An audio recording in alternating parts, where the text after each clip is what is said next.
My piece of paper is projected on the screen. Yep. Great. Okie doke. So this project is going to have to do with emphasis and focal point. So you're going to use a large piece of paper. I have a small piece to, so it gets recorded, it gets picked up on the camera. I want you using 12 by 18 or maybe a little larger. I'm going to check into what kind of canvas set we have. And we're going to be painting. I would like to use the acrylic paints. I think that's an option. But we won't need the paint until next week. We have to do pencil work first on this guy. So on your piece of paper, you will decide where you want the eye to go first. So my brain wants the eye to go to the top left-hand corner. So your choice, you're just going to pick a focal point. Done. So you get one focal point on your piece of paper. Next step. Now, it kind of looks like perspective for a minute. It's going to be a little like perspective because this focal point kind of reminds me of a vanishing point, but we're not going to be drawing in perspective. We're going to be putting letters and numbers on top, kind of flattened, not drawn in perspective. So right now we're kind of making some shattered glass, and it's all going to this one point. It's all going to go to this focal point. So you make as many lines as you would like. I think they should go across your paper. So you have your dot, which reminds me of the vanishing point, but it's just a focal point. Okay, it's just a focal point. And you can divide it up as many times as you want. And you know me, I'm going to want to do more than the minimum, right? So I've got a few lines that I like, and they're all going to this dot. That's where our eye is going to lead us. Next step, we want to break up any way you like. I'm thinking of it as like shattered glass, okay? I want around your focal point, around your dot, you will have lines closer together, and you can have them like, I really like stripes that are like close together and then wide apart. I'm drawn to that aesthetically. And then as they move off of the page further out, I want them further apart. Okay, so you're going to do that all around your paper. So that's going to take you all of today. And that's just having some fun, breaking up your paper into sections. So I don't know, that's step 2 or step 3. First, yeah, step 3. So first one's putting your dot down. Second one is doing some lines coming out from that dot.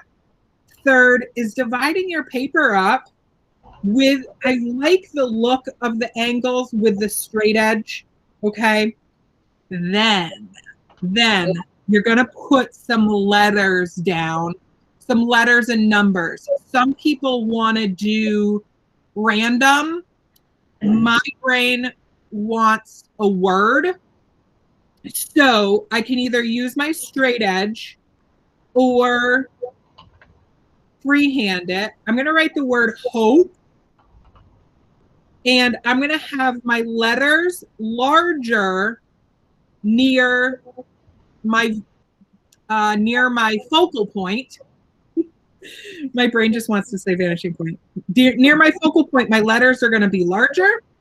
And then as they go off of the page, they will get smaller because it's moving away from the focal point. So the emphasis is closer here. There's more action happening in this area.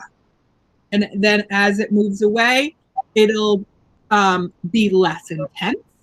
It'll kind of fade away. Last step. So this is where we're getting, I'm not done yet. What I would do next is kind of clean these edges up and then check out kind of how I'm splitting up my page and how I like it and if the lines are in a good spot. I was laying in bed last night really going back and forth on should we put the lines down first or second? Like, should we put these lines down and then our letters? Or should we put our letters down and then divide up? So I'm still on the fence on that. And I didn't, because I was occupied, I didn't have time to mess around with it and figure it out. Okay, so you can do a word or you can do random. You can do numbers, all cool. Last step, and this will be next week, we're gonna paint it. So when we're painting it, we are using lighter colors around this focal point. So we're, the handout says pick a color scheme.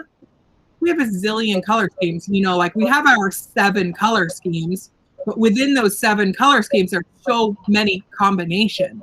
So even if I wanted to do all shades of purple, that's monochromatic. If I wanted to do like my favorite colors, those tend to be cool colors. So when I am color mixing, I'm going to have white around my focal area. And then I'm going to start blending in black with my colors to get darker and darker and darker as I come out towards the edge of the paper. So there's a number of variables to help with focal points. And then you get your math component by including all of these different lines. I know Mr. Harriman has like include 3 acute angles, 3 right angles, and 3 something else I can't remember, to include that math component. I thought that was quite brilliant. So lots of information there. I will have it written down for you.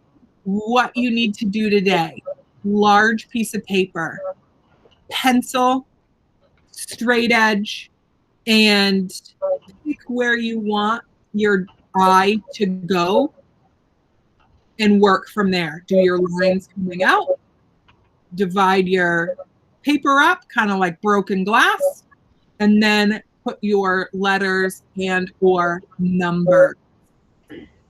All right, and then we will be painting it.